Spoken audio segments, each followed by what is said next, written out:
études supérieures. Il s'est tenu ce vendredi 13 janvier 2024 une soutenance publique de la thèse à l'université de Kinshasa dans la salle bibliothèque numérique de la faculté de médecine de l'UNIKIN du chef des travaux William Pambou Pambou. L'intitulé de la thèse était « Indemnisation de seuls des critères de convergence nominale comme condition d'optimalité d'une zone monétaire ». Tout avait commencé par l'exécution de l'hymne, d'abord l'hymne national suivi de l'hymne de l'université. La présentation de récipiendaires était faite par le professeur Kamiata Komiyamieni.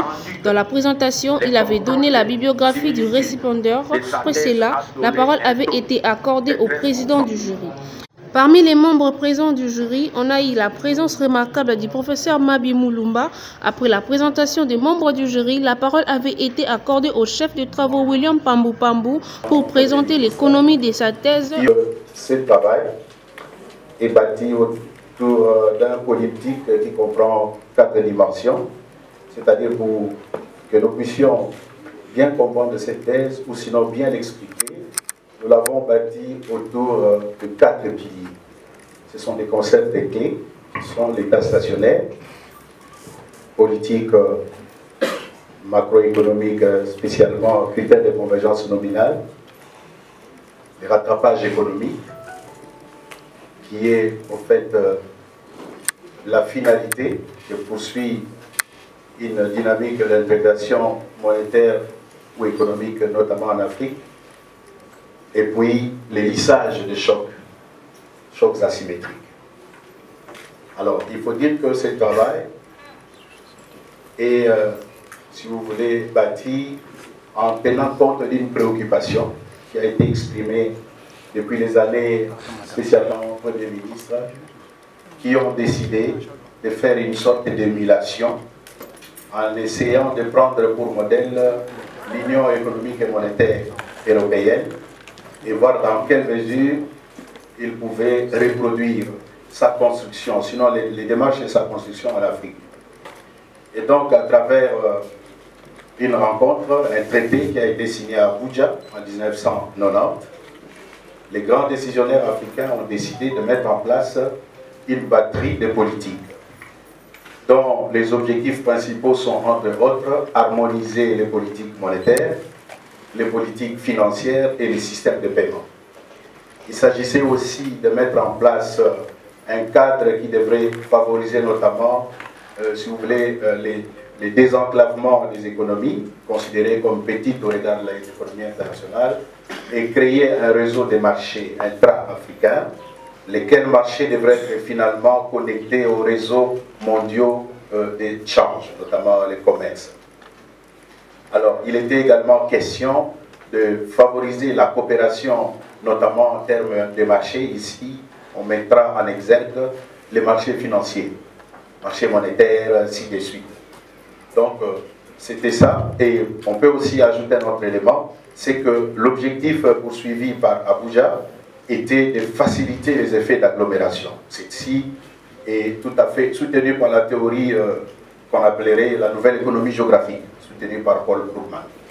Alors, Monsieur le Président, dans le cadre de cette démarche d'intégration monétaire, il était essentiellement question de mettre en place des politiques macroéconomiques.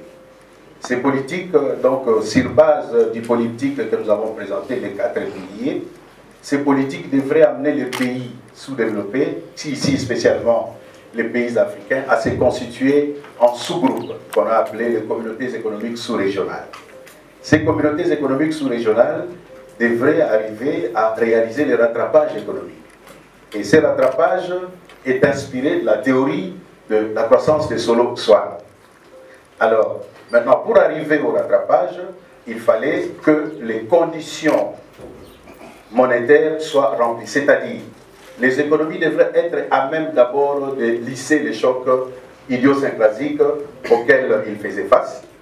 Si ce lissage est réussi dans les temps, ces pays peuvent maintenant recevoir une monnaie unique. Donc nous sommes dans une logique d'intégration monétaire avec une monnaie unique.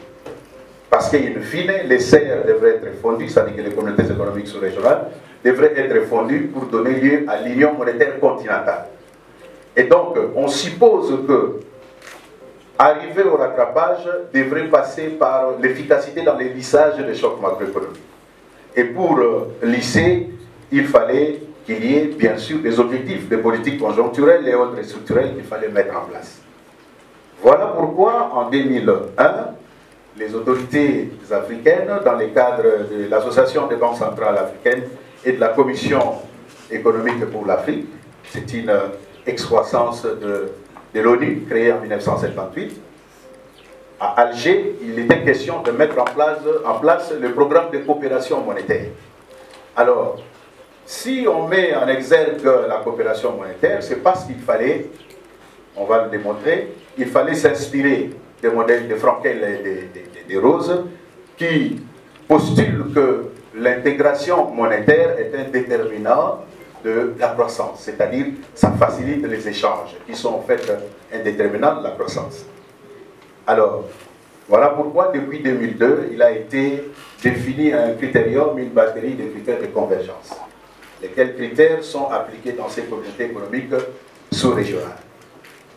À telle enseigne que nous nous sommes dit qu'il fallait maintenant chercher à savoir pourquoi, en dépit de ces critères de convergence adoptés dans le cadre du programme monétaire en Afrique, le PCMA, pourquoi, en dépit donc de ces critères, les pays membres des CR en Afrique n'arrivent toujours pas à lisser les chocs idiosyncratiques.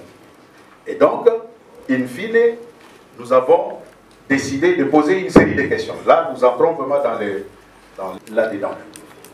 Alors, pour faire vraiment simple, l'État stationnaire met en relation l'accumulation du capital comme une condition, sinon une variable dépendante d'une situation qui peut être soit inégalité ou indifférence entre l'investissement courant et l'investissement requis.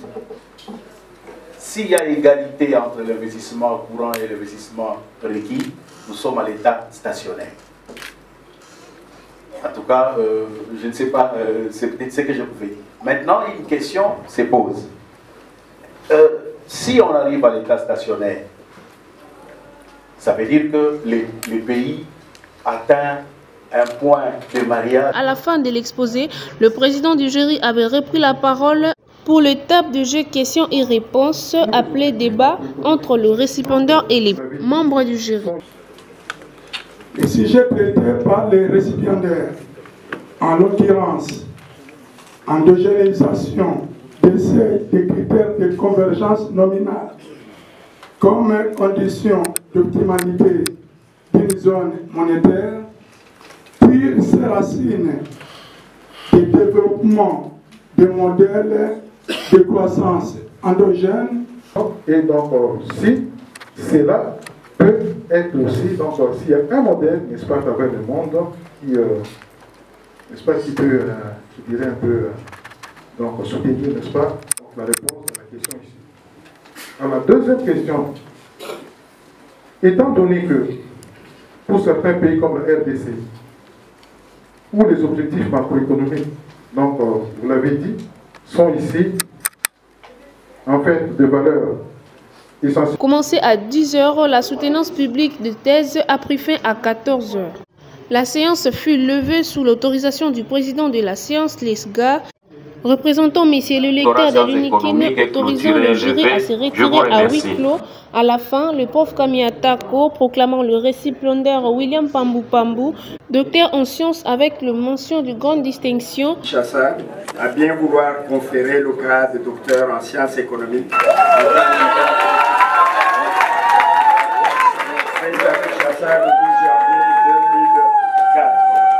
On s'en est suivi de la collation des grades académiques ainsi que la remise des insignes de l'université de Kinshasa.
C'est bon.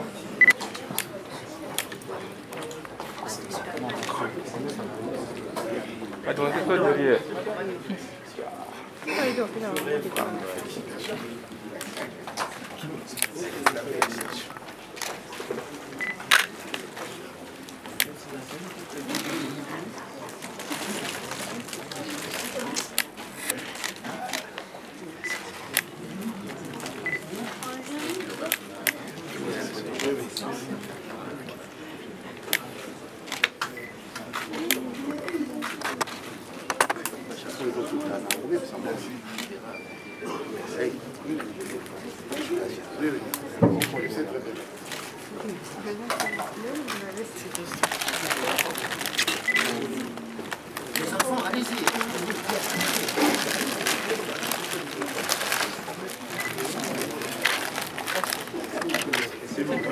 Madame.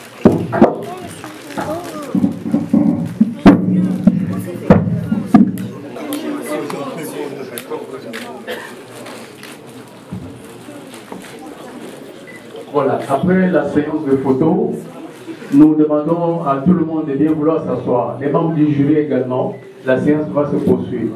Mot de circonstance de monsieur le représentant du recteur avant qu'il puisse clore la séance académique de ce matin.